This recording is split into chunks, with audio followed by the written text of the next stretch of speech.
Hello, welcome back to the channel. If you're looking for a modern, efficient way to track and evaluate job applications, you're in the right place. Today, we're diving into how to use Airtable for just that purpose. So let's get started. First things first, create an Airtable account and set up a new base. Now that we've done that, let's call our base Job Applications.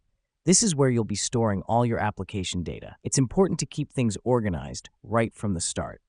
Next up, we're going to create some fields.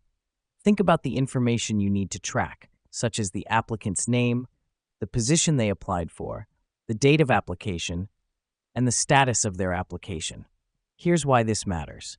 Having all this data in one place makes it easier to evaluate the applications later on. Now, let's add some records. Each record represents a job application. Just click the plus button and type in the relevant information.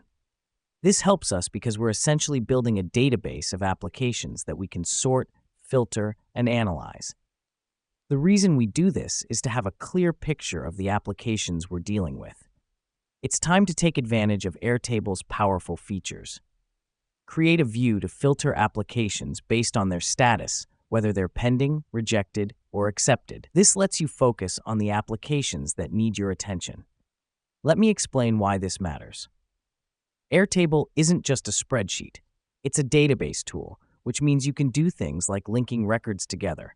For instance, if you have a separate table for job positions, you can link each application to the relevant position.